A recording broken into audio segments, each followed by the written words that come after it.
Bonjour à tous, alors aujourd'hui on va voir comment on peut représenter graphiquement un marché.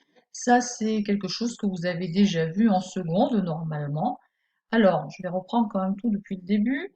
Sur un marché vous avez besoin de deux informations essentielles. La première c'est le prix auquel va s'échanger le produit.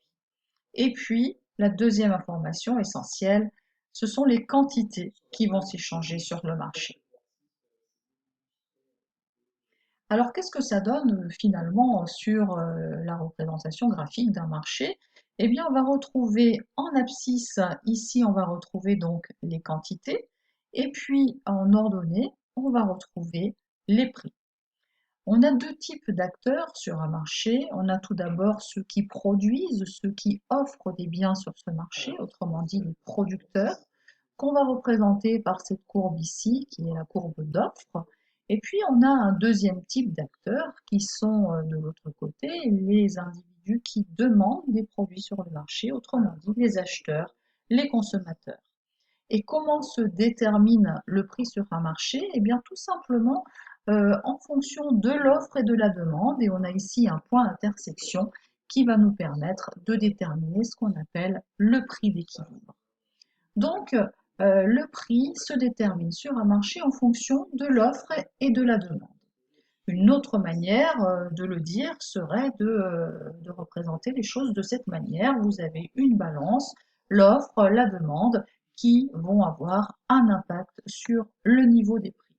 Et si cette image est intéressante, c'est parce que elle nous permet de voir que l'offre et la demande peuvent varier, peuvent bouger, et qu'à chaque fois qu'elles varient, ben finalement, ça a un impact au niveau des prix. Alors, si je reviens cette fois-ci à mon marché, ma représentation graphique, qu'est-ce qui se passe lorsque la demande varie ou lorsque l'offre varie? Alors là, c'est très important de bien regarder cet axe, l'axe des quantités, et de s'intéresser notamment à cette flèche. Plus je vais me déplacer vers la droite et plus les quantités qui sont sur ce marché augmentent. Inversement, plus je me déplace vers la gauche, plus je me rapproche de l'origine et donc plus les quantités diminuent. Donc je vous demande de bien garder à l'esprit que lorsque les courbes se déplacent vers la gauche, les quantités diminuent et lorsque les courbes se déplacent vers la droite, les quantités augmentent. Alors on va essayer de prendre ce graphique pour mieux comprendre ce qui se passe aujourd'hui pendant la crise du coronavirus. Les gens sont confinés et donc ils consomment moins. S'ils consomment moins, la courbe de demande devrait se déplacer vers la courbe de demande, puisque les quantités consommées sont moindres, va se déplacer vers la gauche. Puisque les gens sont confinés et qu'ils consomment moins, la courbe de demande va donc se déplacer vers la gauche.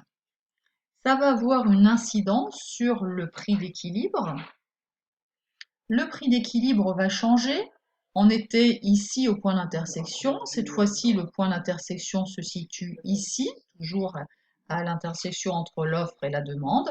Et donc, on a un nouveau point d'équilibre qui va s'établir sur le marché. Et ce nouveau prix d'équilibre est inférieur au prix d'équilibre initial. Voyons maintenant ce qui se passe du côté de l'offre. Toujours pendant la crise sanitaire du coronavirus, les entreprises sont à l'arrêt ou alors elles fonctionnent au ralenti.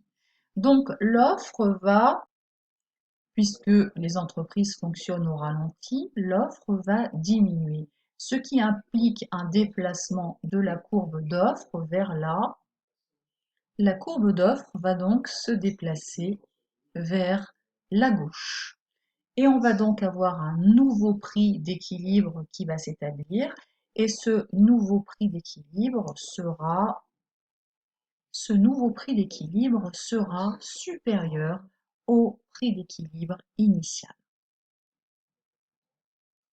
Alors si on récapitule, eh bien on voit que finalement la crise du coronavirus a deux effets contradictoires sur les marchés.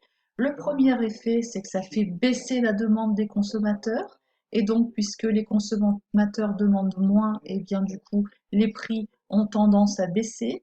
C'est très net aujourd'hui dans des secteurs comme l'automobile. Aujourd'hui, les gens sont pas très enclins à acheter des véhicules et donc du coup, les concessionnaires commencent à faire baisser les prix des véhicules. Inversement, comme l'offre des producteurs s'est réduite, puisque les entreprises tournent au ralenti, eh bien, dans certains domaines qui restent essentiels pour les consommateurs, ça va avoir tendance à faire augmenter les prix. Et c'est particulièrement vrai dans l'alimentation, notamment dans tout ce qui est produits frais aujourd'hui. Les prix ont plutôt tendance à augmenter. Alors, si on doit retenir quelque chose de cette présentation, eh bien, c'est que le modèle que je viens de vous présenter s'appelle le modèle de concurrence pure et parfaite et qu'il montre une chose essentielle, c'est que les prix sont déterminés en fonction de l'offre et de la demande sur les marchés.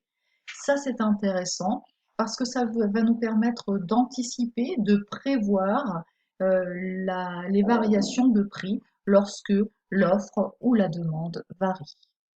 Alors, je vous propose cette fois-ci un petit exercice. Vous savez qu'en ce moment, le besoin en masques chirurgicaux est devenu très important. Alors, j'aimerais que vous me fassiez une représentation graphique du marché des masques chirurgicaux et étudier finalement quels sont les impacts de cette crise sur le prix des masques.